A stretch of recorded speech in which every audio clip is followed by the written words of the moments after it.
Bismillahirrahmanirrahim. Assalamualaikum warahmatullahi wabarakatuh. Alhamdulillah, puji serta syukur kepada Allah Subhanahu wa Ta'ala. Pada kesempatan kali ini, kita berjumpa kembali dan kita akan membahas tentang soal-soal yang kemarin telah diuji cobakan dalam soal uji AKM yang pertama. Mari kita simak soal pertama. Hasil dari 4.279 ditambah 2.374 dikurang 3.668 adalah, ya, kita tulis dulu soalnya. 6.279 ditambah 2.374 hasilnya adalah 6.653. Jadi kita selesaikan penjumlahan terlebih dahulu. Ya, kemudian dikurang dengan 3.658 hasilnya adalah 2.995. Ini adalah operasi hitung yang berkenaan dengan bilangan cacah. Yang berikutnya operasi hitung penjumlahan bilangan bulat. 26 ditambah dalam kurung negatif 64 ditambah 18 dikurang negatif 28. Dalam hal ini kita akan menyelesaikan yang di dalam kurung terlebih dahulu. Ya, 26 ditambah negatif 64 ditambah 18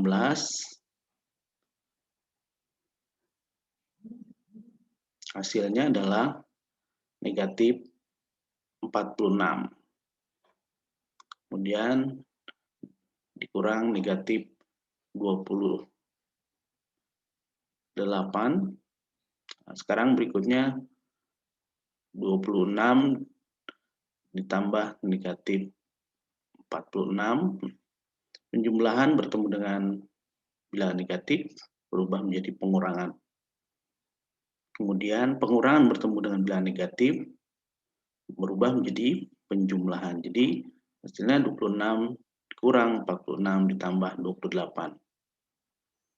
Ya, 26 dikurang 46 hasilnya adalah negatif 20. Ya, negatif 20 ditambah 28 hasilnya adalah 8, positif 8. Berikut soal nomor 3. Hasil dari 17 pangkat 3 tambah akar pangkat 3 dari 2.744 adalah, ya, kita tulis terlebih dahulu soalnya. Nah, seperti ini. 17 pangkat 3 hasilnya adalah 4.913. Kemudian akar pangkat 3 dari 2.744 adalah 14. Kita ingat kembali angka paling belakang 4. 4 sama dengan 4, kemudian kita tutup 3 angka dari belakang. Jadi angka pangkat 32 yang paling dekat adalah 1, jadi 14. Dan kita jumlahkan hasilnya adalah 4.927.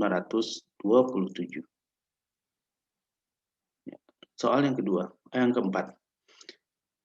Kelipatan persekutuan terkecil atau KPK dari 24, 48, dan 60 dalam bentuk faktorisasi primanya adalah, nah, kita gunakan tabel 24, 48, dan 60. Ya, kita bagi dengan prima 2. Ya, 24 dibagi 2, 12, 48, 24, kemudian 60, 30. Ya, kita bagi dengan 2 lagi. Ya, hasilnya seperti ini. Kemudian kita bagi lagi dengan 2. Hasilnya. Kemudian kita bagi lagi. Masih dengan 2 ya tadi ya. Nah, sekarang hasilnya 3, 3, dan 15, maka jangan pakai 2 lagi. Kita gunakan dengan 3. Ya. Kemudian kita bagi lagi. Ya, semuanya sudah, hasilnya adalah 1, jadi sudah selesai. Di 2 pangkat 4 kali 3 kali 5. Nah, itulah faktorisasi prima dari KPK 24, 48, dan 60. Soal berikut. Hari ini siswa dari 3 sekolah mengunjungi sebuah museum untuk mempelajari sejarah kemerdekaan Indonesia. Sekolah pertama terdiri 120 siswa, sekolah kedua terdiri atas 60 siswa dan sekolah ketiga terdiri dari 75 siswa. Petugas museum akan membagi seluruh menjadi beberapa kelompok. Setiap kelompok terdiri atas siswa dari ketiga sekolah tersebut. Paling banyak kelompok yang dapat dibentuk adalah, nah di sini kita menggunakan FPB. Ya, FPB dari 120, 60, dan 75. Ya, kita bagi dengan 2. Ya, masih bisa dengan 2. Masih bisa juga dengan 2. Kemudian kita bagi dengan 3. Nah, terlihat di sini ketika dibagi dengan 3, semua yang ada bilangan di atas ini habis dibagi dengan 3. 5, 5, 25. Ya, kita bagi lagi dengan 5. Ya, hasilnya 115. Dan semua bisa dibagi habis dengan 5. Ya. Nah, lihat pada angka yang berwarna biru ini menunjukkan inilah yang akan kita ambil untuk FPB, ya, faktor FPB. Nah, ini bilangan ini adalah yang habis membagi bilangan-bilangan yang di atasnya. Ya, jadi ada 15 kelompok. Jadi ada 15 kelompok. Soal berikut nomor 6, itu soal pecahan. Ya, di sini penyebutnya belum sama, maka kita samakan terlebih dahulu. Ya, 60. 20 untuk penyebutnya. Di 20 bagi 5 sama 4, 4 kali 1 jadi 4. 20 bagi 4 sama 5 kali 3, 15. 20 bagi 2, 10, 10 kali 1 hasilnya 10. Nah, jadi di sini terjadi perubahan dari penyebut, kita samakan penyebutnya ya. Nah, pembilangan juga mengalami perubahan seperti yang tadi telah Bapak telah jelaskan. Nah, hasilnya adalah 49/20. Ya, 4 tambah 15 kurang 10 hasilnya 9. 6 kurang 2 hasilnya 4. Jadi 49/20. Berikut, Doni memiliki uang tabungan sebanyak 350.000. Ia menggunakan uang tersebut untuk membeli pensil dan buku cerita. Membeli tempat pensil dan buku cerita. Perbandingan harga tempat pensil dan buku cerita yang dibeli Doni adalah 4:7. Jika uang tabungan Doni tersisa 262.000, harga buku cerita yang dibeli Doni adalah berapa? Nah, ini perbandingan ya. Jadi yang diketahui informasi yang kita dapat adalah uang tabungan awalnya adalah 350.000, tersisa 262.000. Nah, jumlah harga pensil dan harga buku. Nah, berapakah harga pensil dan harga buku? Nah, kita selisihkan antara uang tabungan semula dengan sisa uang tabungan setelah dibelanjakan. 350.000 dikurang 262.000 hasilnya adalah 88.000. Jadi harga pensil dan buku itu adalah 88.000. Nah, apa yang kita lakukan di sini? Nah, ingat pada perbandingan. Di sini terjadi penjumlahan perbandingan. 4 ditambah 7. Kenapa dijumlah? Karena yang harga 88.000 yang telah diketahui itu adalah jumlah dari harga pensil dan buku cerita. Karena nilai dari perbandingannya dijumlahkan, maka perbandingannya juga dijumlahkan. Kemudian yang ditanyakan adalah buku cerita. Buku cerita itu adalah 7. Ya, dalam perbandingan 7. Jadi 7/4 ditambah 7 kali 85.000. Ini 88.000 adalah nilai penjumlahan dari perbandingan. Nah, ini 7/11. Ya, 4 tambah 7, 11. Dikali 88.000. Nah, kita tinggal coret 11 dan 88. 11 dan 88. 88 bagi 11 hasilnya 8. Jadi ini 8.000. Ini 1. 7 kali 8 ya 56.000. Jadi harga untuk buku cerita adalah 56.000. Ingat ya, jadi ini penyelesaian dengan menggunakan perbandingan. Ya. Menentukan perbandingan. Ya. Yang berikutnya, nah, ini bangun datar yang ada di samping. Ini adalah bangun datar belah ketupat. Ya. Tepat ini diagonalnya tegak lurus. Di sini 16 cm. 16 cm untuk setengah diagonal. Kalau satu buah diagonal berarti 32. 12 ini untuk setengah diagonal yang tegak. Jadi kalau satu diagonal ini adalah 24. Ya, kita lihat di sini. Nah, ingat dalam menyelesaikan luas bangun datar belah ketupat, diagonal 1 dikali diagonal 2 dibagi 2. Ya, diagonal 1 kali diagonal 2 bagi 2. Ya, diagonal satunya adalah 32. Wah, kok bisa 32 ya? Ingat di sini. Tadi 16 itu hanya untuk setengah diagonal. Jadi kalau satu diagonal ini adalah 32. 24 itu dari 12 kali 2 karena ini cuma setengah diagonal. Ya. Oke. Jadi 32 kali 24 bagi 2. Nah, tinggal kita coret saja 32 dan 2-nya. 32 bagi 2 ya 16. Jadi 16 kali 24. Hasilnya adalah 384 cm persegi. Berikut. Sebuah hiasan dinding mempunyai bentuk dan ukuran seperti pada gambar, yakni setengah lingkaran ya. Terus pertanyaannya, keliling hiasan dinding tersebut adalah, nah ingat di sini kita mencari keliling. Keliling dari setengah lingkaran. Ingat ya, kalau untuk lingkaran itu kelilingnya adalah V kali D. V kali D. Itu satu lingkaran penuh. Tapi kalau setengah lingkaran seperti apa ya? Nah, kita ketahui dulu di sini. Diameternya adalah 35 cm. Nah, keliling bagian dari lingkaran, panjang busur, ya, panjang busur ditambah panjang diameter. Nah, kita udah belajar kemarin tuh untuk menentukan panjang busur.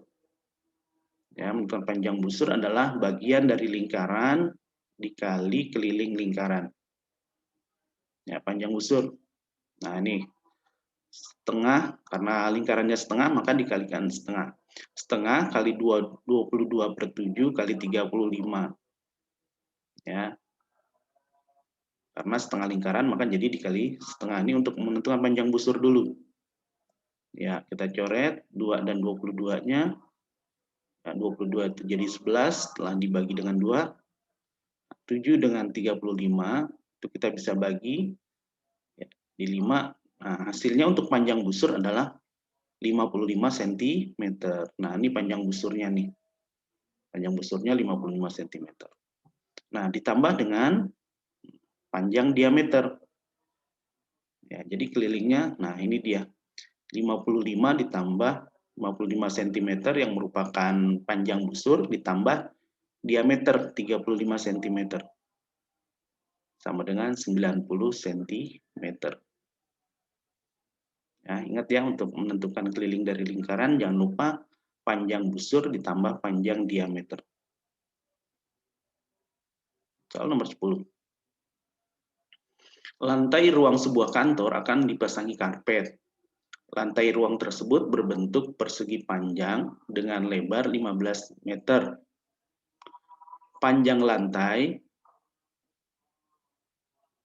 lebih 10 meter dari lebarnya. Nah, ini kata kuncinya ya, panjang lantai lebih 10 meter dari lebarnya. Jadi berapa? Ya, 25 ya, 25 meter. Jika karpet yang tersedia berbentuk persegi dengan ukuran 26 meter kali 26 meter, luas sisa karpet yang tidak terpakai adalah, kita ambil informasi dulu.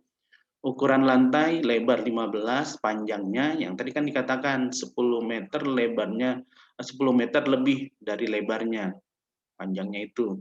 Ya, jadi 10 meter tambah 15 sama 25 meter untuk panjangnya. Nah, sekarang ukuran karpet yang berbentuk persegi, tadi 26 meter kali, oh ini maaf, ini bukan sentimeter ya, 26 meter. Salah tulis nih, ya, 26 meter kali 26 meter. Nah, untuk mengetahui sisa karpet, nah ada kata-kata sisa, berarti di situ ada operasi hitung pengurangan luas karpet dikurang luas lantai.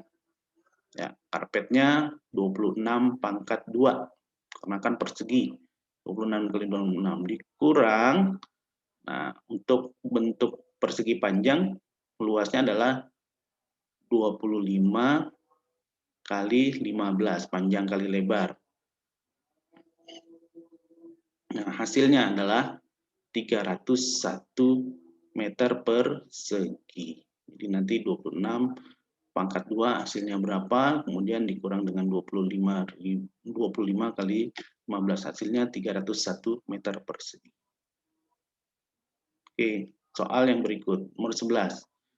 Nah, ini mengenai sifat-sifat bangun ruang. Perhatikan sifat-sifat bangun ruang berikut.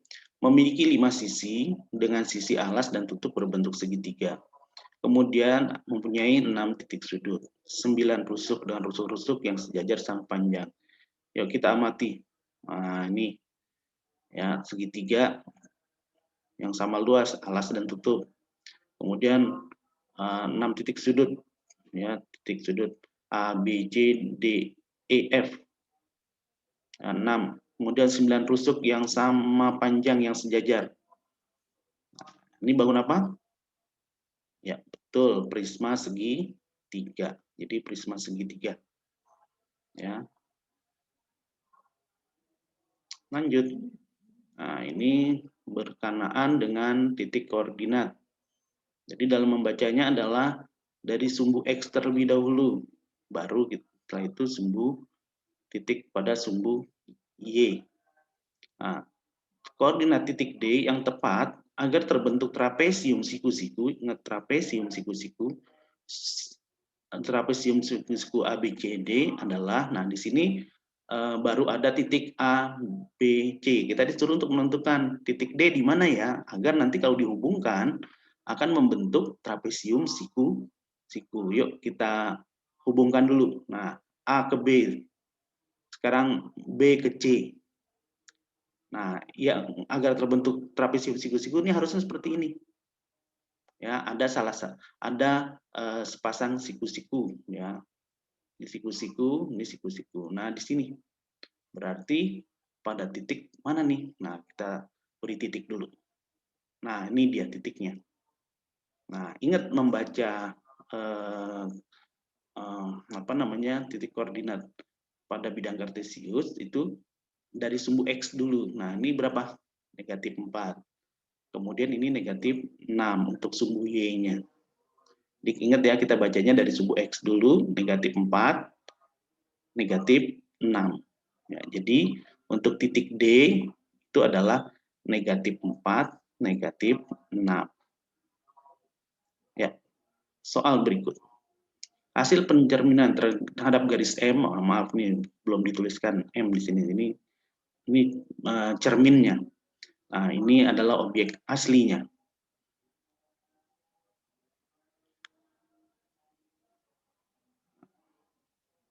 Nah, ini pencerminan, perlu kalian ketahui, hasil dari pencerminan itu harus bangun yang sama dan sebangun. Nah, ini bidang apa namanya jajar genjang. Nah, jadi harus sama ukurannya, kemudian juga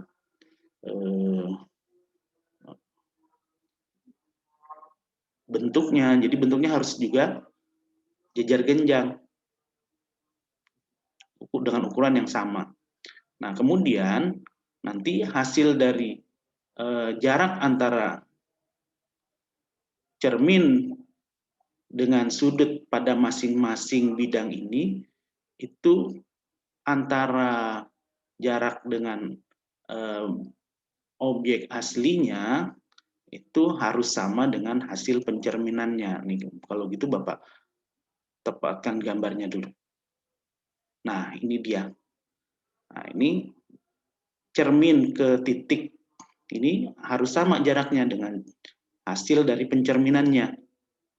Kemudian objeknya atau objek yang di asli itu tentunya harus sama dengan bayangannya.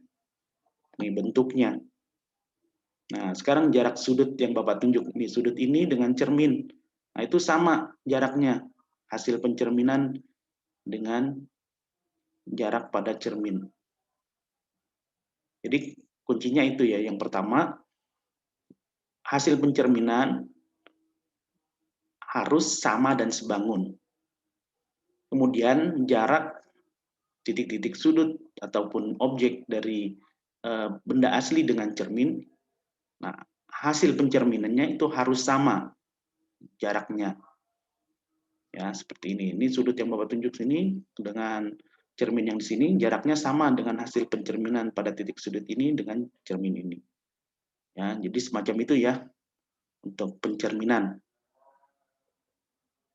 Baik, berikut. Nah, wah, ini sudah langsung ada hasilnya. Nomor 14. Sebuah ember kosong berbentuk tabung memiliki panjang diameter alasnya 40 cm.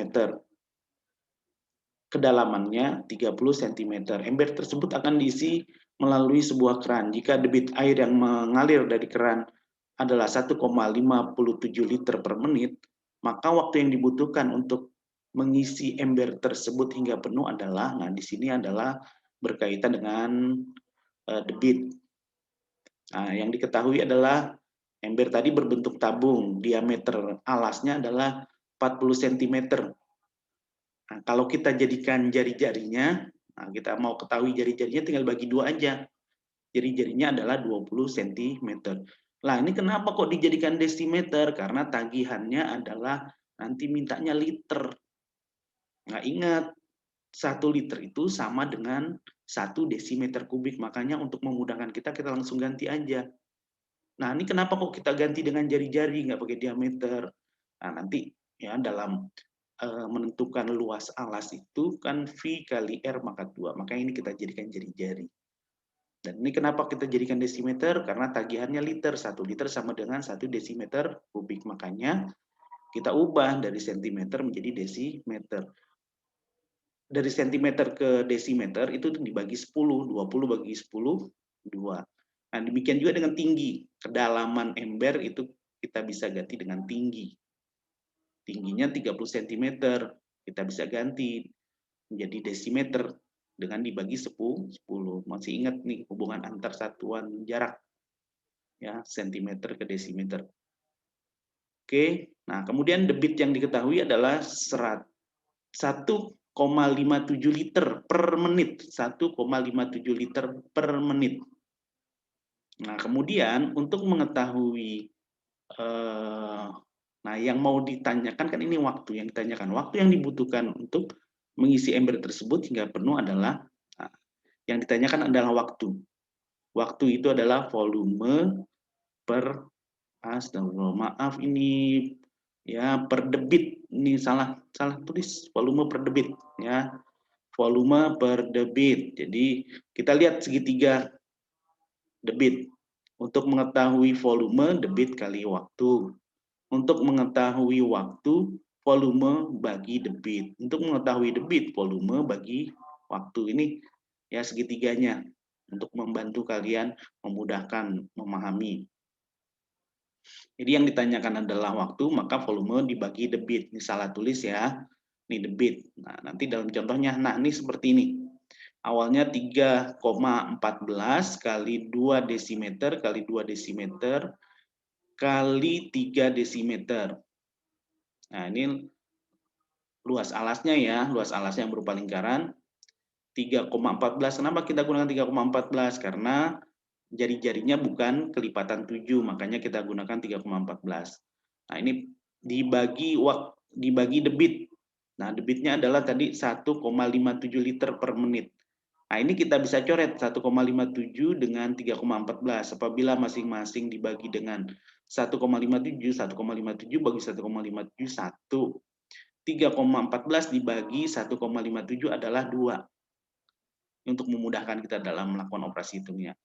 Nah, jadilah sekarang 2 kali 2 kali 2 kali 3. 2 kali 2 kali 2, 8 kali 3, 24. Jadi hasilnya adalah 24 liter per menit.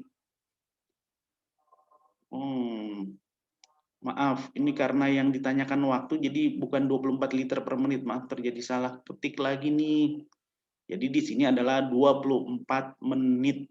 Ya, maaf ya, ini salah lagi. Ini 24 menit. Oke, jadi tadi ada kekeliruan pertama di sini, volume per debit. Kemudian di sini 24 menit, liternya udah enggak lagi, karena yang ditanyakan waktu. Oke, soal yang terakhir. Nah, ini soal yang terakhir. Data nilai ujian akhir matematika siswa kelas 6 SD Erlangga disajikan dalam diagram batang. Nah, bagaimana cara membacanya? Nah, nih coba kita bisa lihat dalam tabel ini. Ini hasil kalau kita baca diagram batangnya. Jadi yang nilai 60, kita lihat di sini nilai 60 ada 3 orang. Lu dari mana kita bisa 3 orang? Antara 2 dan 4 itu adalah 3 karena tidak ada tengah-tengah. 60 ada 3. Kemudian 70 ada 6. 70 ada 6 siswa. Kemudian 80 ada, nah ini ada di tengah-tengah antara 8 dan 10 berarti 9. Ya, ada 9. 80 ada 9 orang. Demikian pula 90 ada 9 orang. Nah, 100, nah ini di tengah-tengah antara 2 dan 4 berarti 3 orang. Nah, ini kalau kita menyalinnya dalam bentuk tabel, ya, dari bentuk diagram, datanya kita salin dalam bentuk tabel seperti ini. Kenapa kita dalam bentuk tabel? Nah, ini yang berkaitan dengan selanjutnya. Karena yang ditanyakan adalah rata-rata. Nah, rata-rata. Rata-rata dari untuk menentukan rata-rata adalah jumlah data dibagi populasi. Nah, apakah itu populasi? Nah, ini. Ya. Kemudian ini data, nilai. Banyaknya siswa ini populasi. Oke, yuk kita lihat satu persatu. Yang pertama, jumlah populasinya adalah ada 30. Ya, setelah kita jumlah ini semuanya ada 30. Ya, 3 tambah 6, 9. Sini 9-nya ada 3, 27 tambah 3, jadi 36. Nah, sekarang jumlah datanya nih, kita mau tahu. Nilai 60 ada 3, kalau dikalikan berarti 180. Nah, terus 70 ada 6, jadi kalau dikalikan 420. 80 kali 9 kalau dikalikan 720. Kemudian 90 ada 9 kalau di jumlah dikalikan semuanya jadi ada 810. Nah, kemudian 100 ada 3. Jadi kalau dikalikan semuanya ada 300. Jadi ini adalah jumlah nilai keseluruhan. Nah, dari semua ini kita jumlahkan. Nah, ternyata adalah seluruhnya ini kalau dijumlahkan 2430. 2430 ini adalah jumlah data. Yuk kita lakukan. Ini dia. Jadi 2430 dibagi 30. Nah, inilah cara untuk menentukan rata jumlah data dibagi populasi. Ada 30. Hasilnya adalah 81. Jadi nilai rata-ratanya adalah 81. Nah, anak-anakku sekalian, inilah soal-soal yang kemarin kita kita hadapi kemarin, yaitu soal AKM. Nah, ini yang berkenaan dengan matematika, inilah pembahasannya. Ya, mudah-mudahan kalian bisa memahami soal-soal yang kemarin kita selesaikan. Ya, terima kasih banyak. Mudah-mudahan kamu dapat memahami. Kalau memang ada yang kurang paham, nanti bisa langsung menghubungi Bapak, ya, entah melalui WA ataupun menulis dalam kolom komentar. Terima kasih banyak. Wabillahi taufiq wal hidayah. Assalamualaikum warahmatullahi wabarakatuh.